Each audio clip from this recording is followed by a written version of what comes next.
দর্শক সবাইকে আমন্ত্রণ জানাচ্ছি যমুনা আইডেস্কে। শুরুতেই জানিয়ে দেব শিরোনাম। অক্সফোর্ডের ভ্যাকসিন নিরাপদ কার্যকর বলল ইউরোপের নিয়ন্ত্রক সংস্থা। আজ আবার ইউতে টিকাদান শুরু, ফের লকডাউন ফ্রান্সে। ড্রিমার্সদের নাগরিকত্ব দিতে বিল পাস যুক্তরাষ্ট্রের প্রতিনিধি পরিষদে। বৈধতা পাবেন কাগজপত্রহীন প্রায় ৪৪ লাখ অভিবাসী। এবার প্রেসিডেন্ট বাইডেনকে চ্যালেঞ্জ ভ্লাদিমির পুতিনের, চান সরাসরি টিভি বিতর্ক। আলাস্কা সংলাপে চীন যুক্তরাষ্ট্র কথার লড়াই।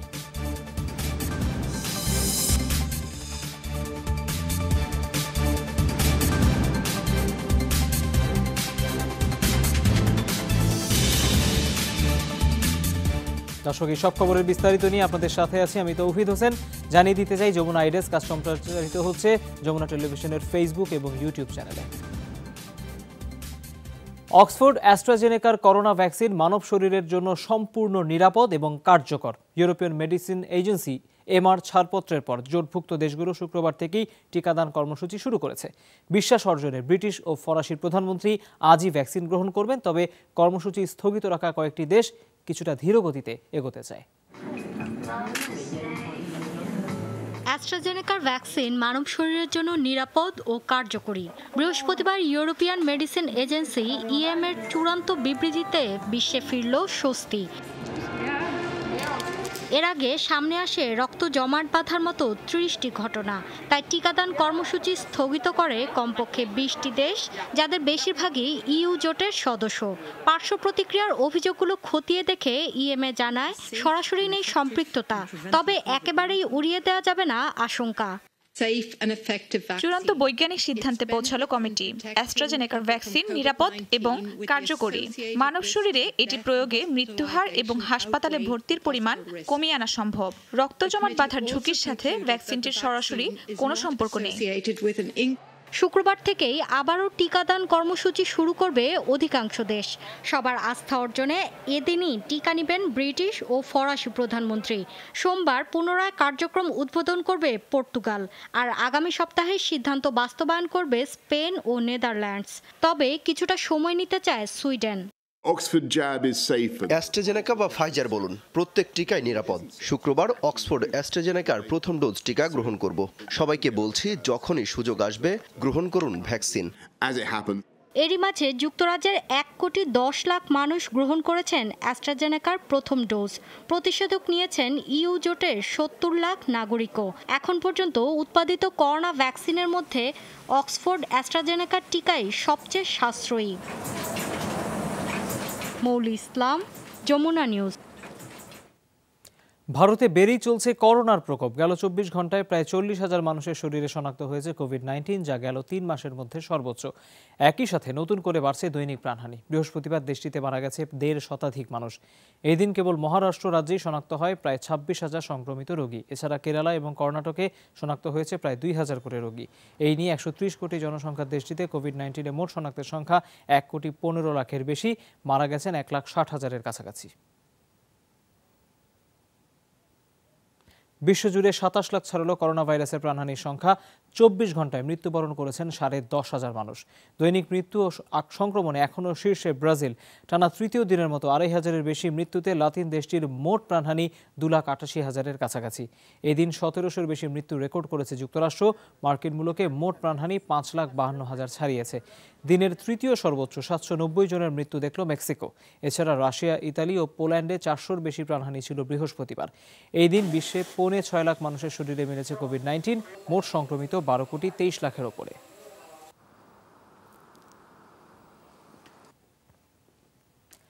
ফ্রান্সে মহামারীর থার্ড ওয়েভ আতঙ্কে নতুনভাবে লকডাউন দিল প্যারিস। শুক্রবার মধ্যরাত থেকে এই সিদ্ধান্ত কার্যকর হয়। রাজধানী ছাড়াও দেশের আরও ১৫টি বিভাগে জারি করা হয়েছে কড়াকড়ি। তবে প্রধানমন্ত্রী জন কাসেক্স আশ্বস্ত করেছেন, মাসব্যাপী লকডাউনে অতীতের মতো কঠোরতা থাকবে না। ঘরের বাইরে ৬ মাইল পর্যন্ত শরীরচর্চার জন্য যেতে পারবেন অধিবাসীরা। তবে গুরুতর কারণ ছাড়া অন্যান্য শহরে ভ্রমণ নিষেধ। জনগুরুত্বপূর্ণ নয় এমন ব্যবসা প্রতিষ্ঠানগুলো বন্ধ থাকবে, কিন্তু খোলা থাকবে শিক্ষা প্রতিষ্ঠান। ২৪ ঘন্টা ইউরোপের দেশটিতে ৩৫,০০০ মানুষের শরীরে মিলেছে কোভিড-১৯। শুধু প্যারিসের হাসপাতালগুলোর আইসিইউতে রয়েছেন ১২০০ করোনা রোগী। জারি থাকবে রাত্রিকালীন কারফিউ। এদিকে হন্ডুরাসে পাঠানোর সময় ৫,৭০০ ডোজ নকল ভ্যাকসিন উদ্ধার করল মেক্সিকোর শুল্ক বিভাগ। বৃহস্পতিবার এই তথ্য জানানো হয়। এক বিবৃতিতে বলা হয়, টিকাগুলো রাশিয়ার তৈরি স্পুটনিক 5 করোনা ভ্যাকসিনের নকল। ১,১৫৫টি বোতলের মাধ্যমে টিকাগুলো ব্যক্তিগত বিমানে বহন করা হচ্ছিল। সফট ড্রিঙ্কসের বক্স ও বরফের মাঝে এসব লুকোনো ছিল। বর্তমানে বিমানের ক্রু এবং আরোহীরা মেক্সিকান অ্যাটর্নি জেনারেলের দপ্তরে হেফাজতে রয়েছেন। যুক্তরাষ্ট্রে বৈধতা পেতে যাচ্ছে প্রায় ৪৪ লাখ অভিবাসন প্রত্যাশী। বৃহস্পতিবার এই সংক্রান্ত 2টি বিল পাশ হয়েছে মার্কিন প্রতিনিধি পরিষদে। এই বিলের মাধ্যমে শৈশবে পরিবারের সাথে যুক্তরাষ্ট্রে প্রবেশ করা ২০ লাখের বেশি বাসিন্দা নাগরিকত্বের সুযোগ পাবেন। একই সুবিধা পাবেন কাগজপত্রহীন কৃষি শ্রমিক ও সংঘাত কবলিত দেশ থেকে যাওয়া অভিবাসীরা। যুক্তরাষ্ট্রের মেক্সিকো সীমান্তে প্রতিদিনই বাড়ছে অভিবাসন প্রত্যাশীদের ঢল। বিপুল সংখ্যক মানুষের চাপ নিয়ে এমনিতেই সমালোচনার মুখে অভিবাসী বান্ধব হিসেবে পরিচিত বাইডেন প্রশাসন। এর মধ্যেই American Dream and Promise Act পাশ করল মার্কিন প্রতিনিধি পরিষদ। শৈশবে পরিবারের সাথে যুক্তরাষ্ট্রে গেছেন কিন্তু বৈধতা পাননি। ড্রিমার্স নামে পরিচিত এমন বাসিন্দাদের নিয়ে অনেকদিন ধরেই বিতর্ক চলছিল মার্কিন রাজনীতিতে। বৃহস্পতিবার পাশ হওয়া বিলে প্রায় ২০ লাখ ড্রিমার্সকে বৈধতা দেওয়ার রাস্তা তৈরি হলো। বিলে সমর্থন দেন ৯ রিপাবলিকানও। যদিও দলটি বলছে মহামারীকে গুরুত্ব না দিয়ে এই বিল পাশ অর্থহীন। এখন এই বিল পাশ করা কি খুব গুরুত্বপূর্ণ ছিল? এই মুহূর্তে আমাদের করোনা সংক্রান্ত বিলগুলো অনুমোদন প্রয়োজন। সংকটময় পরিস্থিতিতে এখন ড্রিমার হচ্ছেন চিকিৎসক, নার্স, ল্যাব টেকনিশিয়ান এবং করোনার কাজে জড়িত ব্যক্তিরা। নাগরিকত্বের চেয়ে সুরক্ষা নিশ্চিত করা জরুরি ছিল। কৃষি খাতের শ্রমিকদের বৈধতা দেওয়ার আলাদা একটি বিলও পাশ হয় এদিন, যার আওতায় কৃষি বা খামারের কাজে নিয়োজিত অন্তত ১০ লাখ কাগজপত্রহীন শ্রমিক যুক্তরাষ্ট্রে বৈধভাবে বসবাসের অনুমতি পাবেন। সাবেক প্রেসিডেন্ট রোনাল্ড রিগান বলেছিলেন, যদি আমরা কখনো যুক্তরাষ্ট্রে নতুন করে প্রবেশের দরজা বন্ধ করে দিই তাহলে বিশ্বে আমাদের নেতৃত্ব নষ্ট হয়ে যাবে। সুতরাং আমাদের জন্য এটি শুধু আইন পাশ করার দিনই নয়, এটি উদযাপনের কারণ হওয়া উচিত। মাইগ্রেশন পলিসি ইনস্টিটিউটের হিসেব বলছে, ২ বিলের আওতায় সব মিলিয়ে অন্তত ৪৪ লাখ অভিবাসী বৈধতা পাবেন যুক্তরাষ্ট্রে, যে তালিকায় থাকবেন সংঘাত থেকে বাঁচতে আশ্রয় নেওয়া মানুষও। অমিত হাসান রবিন, যমুনা নিউজ। মার্কিন প্রেসিডেন্ট জো বাইডেনকে সরাসরি টিভি বিতর্কের চ্যালেঞ্জ ছুড়ে দিলেন রাশিয়ার প্রেসিডেন্ট ভ্লাদিমির পুতিন। সম্প্রতি এবিসি নিউজকে দেওয়া সাক্ষাৎকারে পুতিনকে খুনি আখ্যা দেন বাইডেন। মার্কিন নির্বাচনে হস্তক্ষেপের জন্য রাশিয়াকে চরম মূল্য দিতে হবে বলে হুঁশিয়ারি দেন তিনি। এর প্রতিক্রিয়ায় রুশ প্রেসিডেন্ট জানান, কোনো ব্যক্তি সম্পর্কে ভালোভাবে না জেনে শুনে নেতিবাচক মন্তব্য করা ঠিক নয়। ভুল বোঝাবুঝি দূর করার জন্য এবং মার্কিন প্রেসিডেন্টের অভিযোগের দাঁত ভাঙা জবাব দিতে তাকে সরাসরি সংলাপের আহ্বান জানান ভ্লাদিমির পুতিন।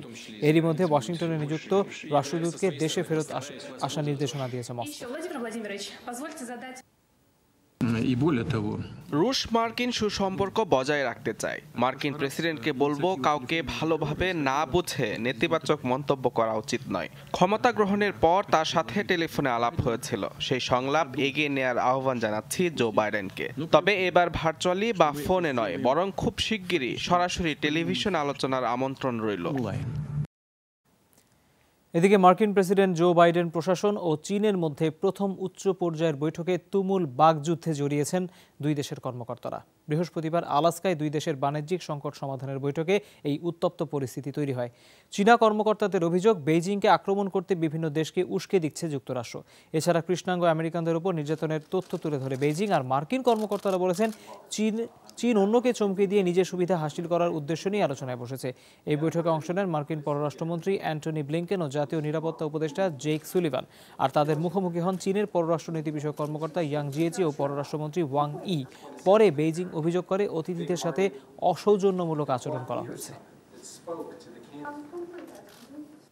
বিশ্বব্যাপী নিন্দা সমালোচনার মধ্যেই অভ্যুত্থানের পর প্রথমবার আন্তর্জাতিক কোনো সম্মেলন আসিয়ানে যোগ দিলেন মিয়ানমারের জান্তা প্রধান। এটি আঞ্চলিক জোটটির প্রতিরক্ষা বিষয়ক 18তম সম্মেলন ছিল। বৃহস্পতিবারের ভার্চুয়াল বৈঠকে ছিলেন জান্তা প্রধান মিন অং লাইং সহ শীর্ষ কর্মকর্তারা। গণমাধ্যমের দাবি, চলমান সংকট নিয়ে সেখানে কোনো কথা হয়নি। এদিকে অভ্যুত্থান বিরোধী আন্দোলনে উত্তাল ইয়াঙ্গুন, ম্যান্ডেলে সহ অন্যান্য শহর। পর্যবেক্ষক সংস্থা দি অ্যাসিস্ট্যান্ট অ্যাসোসিয়েশন ফর পলিটিক্যাল প্রিজনার্সের তথ্য বলছে, জান্তা আগ্রাসনে এখন পর্যন্ত 217 জন প্রাণ হারিয়েছেন। সারাশি অভিযানে ধরপাকড়ের শিকার 3000-এর কাছাকাছি। ফেব্রুয়ারির 1 তারিখ অভ্যুত্থানের মাধ্যমে মিয়ানমারের নিয়ন্ত্রণ নেয় সেনাবাহিনী। বিধানসভা নির্বাচন স্বচ্ছ করতে সমর্থকদের ভোট বাক্স পাহারা দেওয়ার আহ্বান জানিয়েছেন পশ্চিমবঙ্গের মুখ্যমন্ত্রী মমতা ব্যানার্জি। শুক্রবার পূর্ব মেদিনীপুরে অন্তত 3টি জনসভায় তিনি অংশ নেন। পটাশপুরের জনসভায় মমতা বলেন, কোথাও ইভিএম মেশিন খারাপ হলো কিনা বা বদলে ফেলা হলো কিনা তা নিজেরাই পাহারা দিতে হবে। এদিনও বিজেপির সমালোচনা করে মমতা বলেন, মোদির দল ভোট কিনতে পায় তারা করছে, টাকার লোভে ভোট বিক্রি না করার আহ্বান জানান তিনি। এবারের ভোটের খেলায় মোদিকে বোল্ড আউট করা হবে বলে হুঁশিয়ারি দেন মমতা। সন্ত্রাসী তৎপরতার সাথে সংশ্লিষ্টতার দায়ে 22 সন্দেহভাজনকে আটক করেছে ইন্দোনেশিয়া পুলিশ। বৃহস্পতিবার তাদের রাজধানী জাকার্তায় পাঠানো হয়। পুলিশ জানায়, গেল মাসে জাভার বিভিন্ন এলাকায় অভিযান চালিয়ে তাদের আটক করা হয়। এরা সবাই নিষিদ্ধ ঘোষিত জেমা ইসলামিয়া নেটওয়ার্কের সদস্য, যা আল কায়েদার মতাদর্শে বিশ্বাসী। দলটি সিরিজ বোমা বিস্ফোরণের পরিকল্পনা করছিল। 2002 সালের বালি বোমা বিস্ফোরণ থেকে তারা উদ্বুদ্ধ। পুলিশি জেরায় এমনটি জানিয়েছেন আটককৃতরা। নিশ্চিত মৃত্যুর মুখ থেকে 158 অভিবাসন প্রার্থীকে উদ্ধার করল তুরস্কের কোস্টগার্ড। বৃহস্পতিবার এ সংক্রান্ত একটি ভিডিও প্রকাশ করা হয়। জানানো হয়, ইজমির উপকূলে লাইফ বোটে ভাসছিল এসব মানুষ। তাদের শনাক্ত করতে পেরে সহযোগিতার জন্য এগিয়ে যায় তুর্কি কোস্টগার্ড। উদ্ধার পাওয়াদের অভিযোগ, গ্রিক কর্তৃপক্ষের কাছে তারা আটক হয়েছিল। পরে নৌযান কেড়ে নিয়ে তুর্কি সমুদ্র সীমায় হতভাগ্যদের ছেড়ে দেওয়া হয়। অভিবাসন প্রত্যাশীদের মধ্যে রয়েছে নারী ও শিশুরাও। সবাই আফ্রিকার কয়েকটি দেশ থেকে ইউরোপে পাড়ি জমাচ্ছিল। মালয়েশিয়ার সাথে কূটনৈতিক সম্পর্ক ছিন্ন করার ঘোষণা দিল উত্তর কোরিয়া। দেশটির এক নাগরিককে যুক্তরাষ্ট্রের হাতে তুলে দেওয়ার রায়ে ক্ষুব্ধ হয়ে শুক্রবার এই সিদ্ধান্ত জানায় পিয়ংইয়ং। সম্প্রতি উত্তর কোরিয়ার নাগরিক মুন চলকে যুক্তরাষ্ট্রে প্রত্যর্পণের নির্দেশ দেয় মালয়েশিয়ার সর্বোচ্চ আদালত। ওই ব্যক্তিকে অর্থ পাচারের মামলায় বিচারের মুখোমুখি করতে চায় যুক্তরাষ্ট্র। অভিযোগ, জাতিসংঘের নিষেধাজ্ঞা উপেক্ষা করে সিঙ্গাপুর থেকে উত্তর কোরিয়ায় বিলাসবহুল পণ্য পাচার করত মুন। ওয়াশিংটনের অনুরোধে 2019 সালে মুনকে গ্রেফতার করে কুয়ালালামপুর। তবে আদালতে প্রত্যর্পণের সিদ্ধান্ত চ্যালেঞ্জ করেন মুন গেল সপ্তাহে, যা খারিজ হয়। প্রতিক্রিয়ায় মালয়েশিয়ার সাথে সম্পর্ক ছিন্নের পাশাপাশি যুক্তরাষ্ট্রকে হুঁশিয়ারি দিয়েছে উত্তর কোরিয়া। বলছে, সাজানো অভিযোগের কারণে চড়া মূল্য দিতে হবে ওয়াশিংটনকে। কোনো রায় ছাড়াই চীনে গুপ্তচর বৃত্তির অভিযোগে আটক 2 কানাডীয় নাগরিকের শুনানি শেষ হয়েছে। বৃহস্পতিবার আদালতে অভিযুক্ত মাইকেল কোভরিগ ও মাইকেল স্প্যাভরের বিরুদ্ধে শুনানি হয়। মূলত যুক্তরাষ্ট্রের অনুরোধে চীনা প্রযুক্তি প্রতিষ্ঠান হুয়াওয়ের জ্যেষ্ঠ নির্বাহী মে ওয়ানঝোকে কানাডায় আটকের পরই এই 2 নাগরিককে আটক করে চীন। তাদের 2 ব্যবসায়ীকে গ্রেফতারের ঘটনাকে বিচার বহির্ভূত আখ্যা দিয়েছে কানাডা। তবে হুয়াওয়ে কর্মকর্তাকে আটকের প্রতিশোধ হিসেবে এই 2 ব্যক্তিকে গ্রেপ্তারের কথা শুরু থেকে অস্বীকার করে আসছে চীন। গেল 2 বছর ধরে আটকে আছেন এই 2 কানাডীয়। এতদিন আটক থাকলেও দীর্ঘ 18 মাস পর তাদের প্রথম বিচার কাজ শুরু হয়। অ্যাপ ভিত্তিক পরিবহন সেবা উবার চালুর প্রতিবাদে স্পেনে বিক্ষোভে নেমেছেন ট্যাক্সি চালকরা। বৃহস্পতিবার বার্সেলোনার রাস্তায় কয়েকশো ট্যাক্সি দাঁড় করিয়ে তারা প্রতিবাদ জানান। 2 বছর বন্ধ থাকার পর চলতি সপ্তাহে শহরটিতে নতুন করে রাইডিং সেবা চালু করে উবার। এতেই ক্ষুব্ধ হয়েছে বার্সেলোনার ট্যাক্সি চালকদের ইউনিয়ন। প্রতিবাদের অংশ হিসেবে ট্যাক্সি নিয়ে কাতালুনিয়ার আঞ্চলিক পার্লামেন্ট অভিমুখে যাত্রা করে তারা। ব্যাহত হয় স্বাভাবিক যান চলাচল। এর আগেও উবারের বিরুদ্ধে অসম প্রতিযোগিতার অভিযোগ তুলে আন্দোলন করে বার্সেলোনার ট্যাক্সি চালকরা। 2019 সালে শহর কর্তৃপক্ষ রাইড শেয়ারিং নীতিমালায় পরিবর্তন আনলে উবার তাদের কার্যক্রম বন্ধ ঘোষণা করে। কিন্তু চলতি সপ্তাহে বার্সেলোনায় নতুন করে যাত্রা শুরু করে যুক্তরাষ্ট্রভিত্তিক কোম্পানিটি। লাখ লাখ ইঁদুরের যন্ত্রণায় অতিষ্ঠ হয়ে উঠেছে অস্ট্রেলিয়ার গিলগ্রান্টা। শহরের মানুষের জীবন এখন বেশ বিপর্যস্ত। নিউ সাউথ ওয়েলসের এই শহরে কয়েক সপ্তাহ ধরে ইঁদুরের রাজত্ব চলছে। কৃষি খামার, দোকানপাট, বাড়িঘর সবখানে আতঙ্ক। এমনকি হাসপাতালে চিকিৎসাধীন 3 রোগীকে কামড়ও দিয়েছে ইঁদুরের দল। পরিস্থিতিকে ইঁদুরের মহামারী আখ্যা দিয়েছে শহরবাসী। তাদের দাবি, স্মরণকালের ছোট এই প্রাণীটির এমন উৎপাত আগে দেখা যায়নি। প্রতি বছর ফসলের ব্যাপক ফলন হয়েছে নিউ সাউথ ওয়েলসে, আর ফসলের ক্ষেত ও গোডাউনে ঘাঁটি গেড়েছে ইঁদুরের দল। নানা ধরনের টোপ দিলেও এর সংখ্যা কমার কোনো লক্ষণ নেই। শহরবাসী এখন অধীর আগ্রহে অপেক্ষা করছে বৃষ্টির জন্য। আশা, ভারী বৃষ্টি হলে নিজেদের গর্তেই ডুবে মরবে ইঁদুরের দল। অস্ট্রেলিয়ার গণমাধ্যম বলছে, এক মৌসুমে 500 বাচ্চা দিতে পারে এক জোড়া ইঁদুর।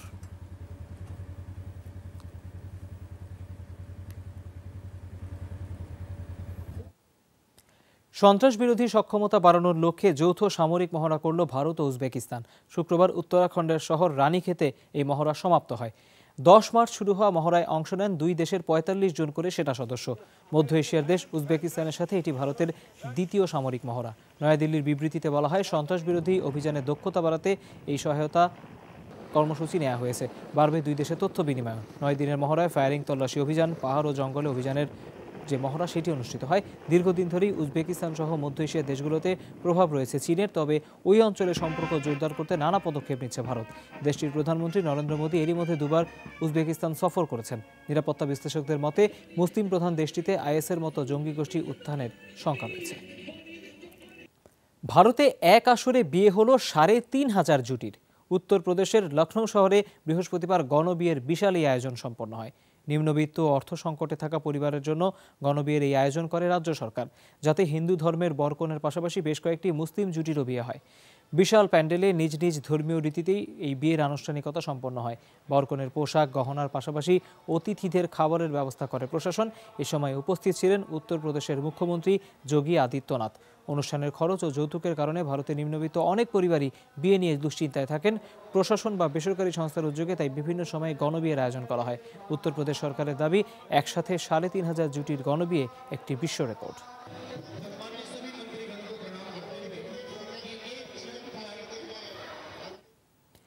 এক ফুয়ে পাহাড় সরানো, এই প্রবাদ বেশ প্রচলিত, কিন্তু কাঁধের হ্যাঁচকা টানে ৩১.৫ টনের যুদ্ধ বিমানের জায়গা বদল চারটিখানি কথা নয়। সেটাই করে দেখিয়েছেন ক্রাইমিয়ার ৩৭ বছর বয়সী ভারোত্তোলক জামশেদ। তিনি ঢুকলেন রেকর্ড বুক অফ রাশিয়ায়। পাহাড় সম যুদ্ধ বিমান BDF BE-12 সেভাস্তোপোলের সামরিক ঘাঁটিতে ৩১.৫ টন ওজনের উভচর যানটির স্থায়ী ঠিকানা। সম্প্রতি উড়োজাহাজটিকে কেন্দ্র করে ঘটল নতুন রেকর্ড। ইউক্রেন থেকে রাশিয়ার অংশ হওয়ার ৭ম বর্ষপূর্তি উপলক্ষে ক্রাইমিয়ায় ছিল ভিন্ন ধর্মী আয়োজন। দড়ির মাধ্যমে টেনে ক্রেনের উপর হেঁটে বদলাতে হবে বিশালাকার এ যুদ্ধযানের অবস্থান। সেই সাহসী উদ্যোগে সাড়া দেন ৩৭ বছরের ভারোত্তোলক জামশেদ।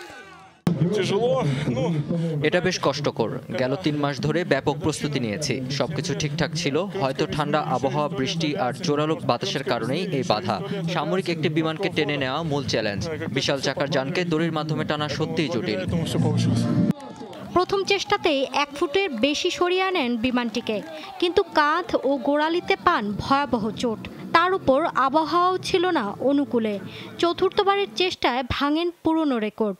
নির্দিষ্ট জায়গা থেকে ৩.৫ ফুটের বেশি সরান যুদ্ধযানটিকে। কাজটি শুধু কঠিনই নয়, মানুষের জন্য করাটা বিস্ময়কর।